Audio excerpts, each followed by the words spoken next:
नमस्कार मित्रों। आज हम करेंगे इस वीडियो में क्लासिकल साइको एनालिसिस का सेकंड पार्ट। फर्स्ट पार्ट आपको डिस्क्रिप्शन में उसका लिंक मिल जाएगा। अगर आपने नहीं देखा हो तो पहले फर्स्ट पार्ट देखिएगा और फिर सेकंड। तो चलिए करते हैं डिस्कस। जैसे कि आपको पता ही है, हमने फर्स्ट पार्ट में किया था, इसकी एंजाइटी तक आ गए थे हम। इंस्टिंक्ट की यानी कि थैनाटोस के जो सब टाइप्स से हमने वो डिस्कस कर रहे थे। फर्स्ट था एंजाइटी। एंजाइटी के 3 पार्ट से न्यूरोटिक, रियलिस्टिक और मॉरल, ये हम डिस्कस कर चुके हैं। अब हम करेंगे defence mechanism. Defence mechanism is a way of reducing anxiety by distorting reality.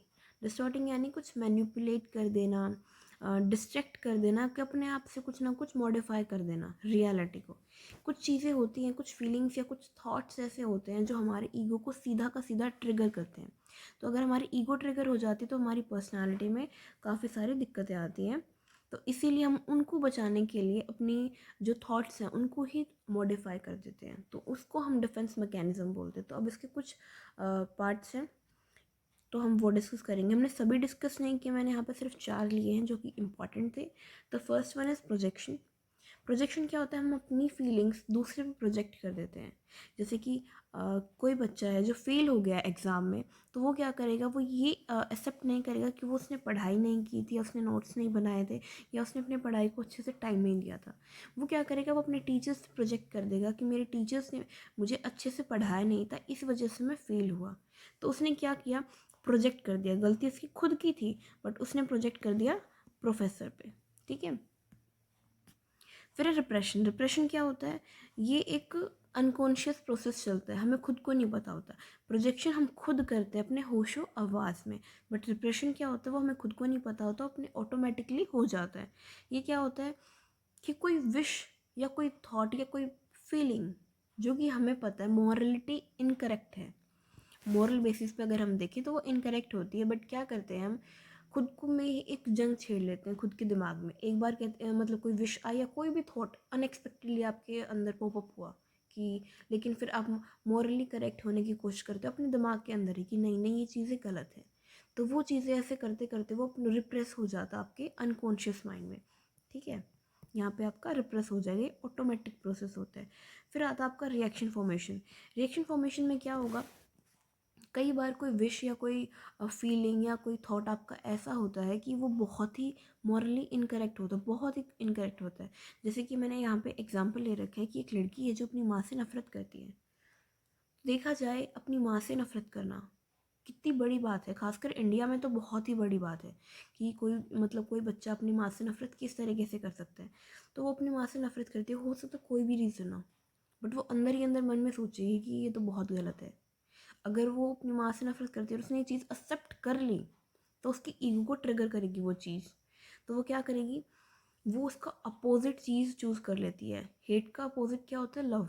तो वो उसको उनको प्यार करने की कोशिश करती है, अपनी माँ को प्यार करने की कोशिश करेगी, अपने मन को समझाएगी कि नहीं नहीं सब माँ से प्यार करते हैं तो तुझे भी करना चाहिए। इस तरीके की फीलिंग जब हम कंटिन्यूस बेसिस पर लेके आते हैं तो कहीं ना कहीं वो अफेक्शन वाली फीलिंग आ ही जाती है। तो रिएक्शन फॉर्मेशन में क्या किया हमने, अपनी हेट वाली फीलिंग को लव में कन्वर्ट कर दिया, यानी कि रिएक्शन फॉर्म कर दिया। Fourth one is displacement. Displacement क्या होता है, किसी का गुस्सा किसी और पर निकालना। गुस्सा आपको किसी और चीज़ पे है पर आप निकालते किसी और चीज़ पे है। ऐसा कब होता है, जब हम अ, वो गुस्सा उस चीज़ पे निकाल ही नहीं सकते। जब एक हस्बैंड और वाइफ की लड़ाई हो जाती है, तो हस्बैंड वाइफ की लड़ाई में हस्बैंड कई बार क्या करता है, गुस्से में बाहर निकल जाता है, तो उस चीज़ की लड़ाई का कोई कंक्लूजन नहीं निकलता और वो ऑफिस में जाके अपने सारे एम्प्लॉयज़ को डांट मार देता है या कुछ भी चीज़, या किसी से लड़ने लग जाएगा। तो गुस्सा था वो घर का, निकला वो कहाँ पे, बाहर। तो कहीं का गुस्सा कहीं पे निकालना इज डिस्प्लेसमेंट। ओके। और मान लो ये चीज़ ना हो, वो गुस्सा किसी और पे बाहर नहीं निकालता, तो वो अपने अंदर ही अंदर रखेगा, उसको एनजाइटी होगी, उसको स्ट्रेस होगा, या इस तरीके की चीज़ें आपकी होती रहती हैं। तो ये भी बहुत ज़रूरी है। लेकिन फ्रेड ने ये भी कहा है कि जो ये है आपकी डिफेंस मैकेनिज्म, ये बहुत इंपॉर्टेंट रोल प्ले करते हैं आपकी लाइफ में, आप इनको यूज़ करते हैं। बट अगर आप इनको यूज़ नहीं करोगे तब भी आपको प्रॉब्लम आएगी, बट अगर आप बहुत ज़्यादा एक्सेस में इनका यूज़ करोगे तब भी आपको बहुत प्रॉब्लम आएगी, क्योंकि फिर आप रियलिटी से दूर होते चले जाएंगे अगर आप इसको एक्सेस में यूज़ करेंगे तो।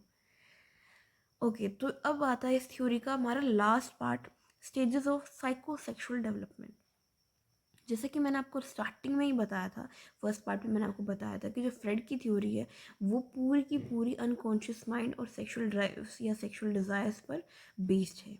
तो उन्होंने कुछ स्टेजेस बताई थी कि उनका मानना था कि इन स्टेजेस में कोई भी डिस्टर्बेंस अगर क्रिएट होती है तो इन फ्यूचर में आपके कोई ना कोई पैथोलॉजी डेवलप हो सकती है जिसकी भी कोई डिस्टर्बेंस क्रिएट हुई।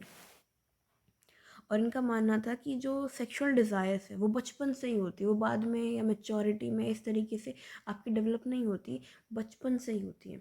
तो फर्स्ट सबसे पहले आपकी ऑरल स्टेज, इसमें क्या होता है, बच्चे को प्लेजर मिलता है उसके मुंह के द्वारा जब वो किसी चीज़ को सक करता है या फिर बाइट करता है।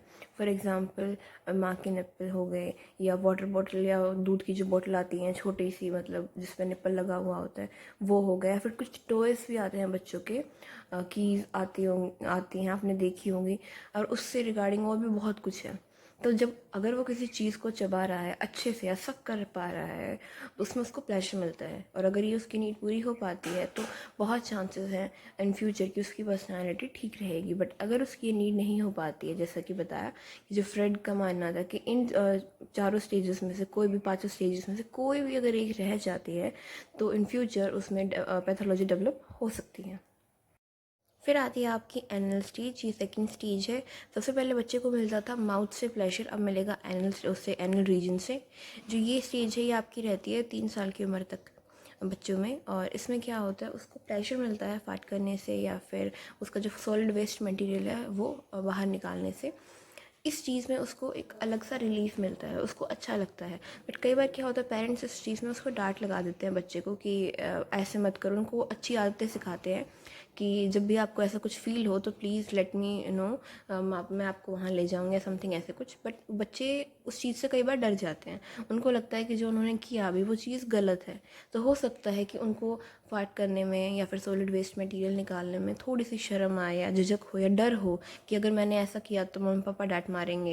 फिर आपकी जो थर्ड स्टेज है वो है फैलिक स्टेज। ये 5-6 साल या मैक्सिमम 7 साल की उम्र तक आपकी रहती है। इसमें जो बच्चा होता है वो अपने प्राइवेट पार्ट्स को टच करता है और उसमें उसको प्लेजर मिलता है। वो ये जानना सीख लेता है कि उसका जेंडर क्या है, लड़के को पता चल जाता है कि मैं लड़का हूँ, और वो अपने प्राइवेट पार्ट्स से खेलता है तो उसमें उसको प्लेजर मिलता है। समटाइम्स क्या होता है कि पेरेंट्स इस चीज़ से तो बहुत ही ज़्यादा ट्रिगर हो जाते हैं और उनको मना करते हैं कि ऐसा मत करो, बहुत ही गंदा और भद्दा लगता है, उनको समझाते हैं, पर बच्चा डर जाता है अकॉर्डिंग टू फ्रेड। और अगर बच्चा डर जाता है तो इन फ्यूचर उसमें पैथोलॉजी डेवलप हो सकती है इसके रिगार्डिंग, क्योंकि इनका मानना था हर एक एज की हर एक नीड होती है जो कि फुलफिल डेफिनेटली होनी चाहिए, चाहे वो कोई भी हो। नेक्स्ट है फिर आपकी लिटेंसी स्टेज। लिटेंसी स्टेज में क्या होता है कि इसमें जो बॉयज़ हैं वो बॉयज़ के साथ रहना पसंद करते हैं, जो गर्ल्स हैं वो गर्ल्स के साथ रहना पसंद करेंगी, ये उनकी एक नीड है। वो दूसरे अपोजिट जेंडर को अपना दोस्त नहीं बनाते हैं। और इसमें इंटेलेक्चुअल जो डिज़ायर्स हैं या फिर इंटेलेक्चुअल जो कंसेप्ट है आपका वो बहुत ज़्यादा डोमिनेट करता है बच्चों को। इसमें इंटेलेक्चुअल चीज़ें बहुत ज़्यादा होती हैं और इस एज में कहा जाता है कि बच्चे पर पढ़ाई पे, उसकी पढ़ाई पर बहुत अच्छे से ध्यान देना चाहिए, क्योंकि अगर इस लेटेंसी स्टेज में वो इंटेलिजेंट बन जाता है, यानी कि 8 साल 9 साल की उम्र तक या मैक्सिमम 10-11 साल की उम्र तक, ये अगर उस पर फोकस कर लिया उसकी पढ़ाई पे तो काफ़ी अच्छा होगा। नेक्स्ट है आपका जेनिटल स्टेज। जेनिटल स्टेज में क्या होता है, ये स्टेज स्टार्ट होती है आपकी प्यूबर्टी से, और इसका जो इंटरेस्ट होता है वो अपोजिट सेक्स होता है या अपोजिट जेंडर होता है। बॉयज़ गर्ल्स की तरफ अट्रैक्ट होते हैं, गर्ल्स बॉयज़ की तरफ अट्रैक्ट होते हैं, और ये आपका लाइफ टाइम चलता है। मैच्योरिटी से एक बार, मतलब प्यूबर्टी से स्टार्ट हो गई, लाइफ टाइम चलता है। बट फ्रेड का मानना है कि इस स्टेज में जो है वो ऊपर वाली जो स्टेज है चारों, ये चारों ही होनी चाहिए, चारों ही फुलफ़िल होनी चाहिए। जब भी आपका जो जेनिटल स्टेज है, ये स्टेज आती है जो चलती रहेगी, ये अच्छे से हो पाएगी, वरना पैथोलॉजी डेवलप हो सकती है। क्रिटिसिज्म है, एक तो इसका जो डाटा था वो वेरीफाई नहीं था, ये सबसे बड़ी। और फिर है अनसाइंटिफिक कंसेप्ट थे इसके अंदर, मतलब कि कुछ कंसेप्ट ऐसे थे जो साइंटिफिक प्रूवन नहीं थे, और जब तक कि कोई कंसेप्ट साइंटिफिक प्रूवन नहीं होता वो सिर्फ एक थ्योरी कहलाती है, वो कोई भी एक कंसेप्ट नहीं कहला जाएगा, उसको एक अच्छा कंसेप्ट कंसिडर नहीं किया जाता साइकोलॉजी में। फिर आता है आपका ओवर एम्फेसिस अपॉन सेक्स। जैसे कि फ्रेड ने सबसे ज़्यादा जो फोकस किया था अपनी थ्योरी में वो अनकॉन्शियस माइंड और सेक्सुअल डिज़ायर्स पे ही था।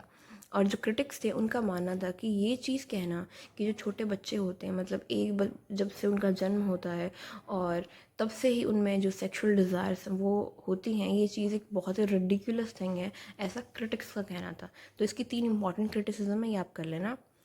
और इसी के साथ आपकी थ्योरी होती है ख़त्म। और आपको पसंद आई, आपको समझ में ये थ्योरी आई हो तो प्लीज़ कमेंट करके बताना, और जिसको इसकी ज़रूरत हो तो प्लीज़ शेयर करना।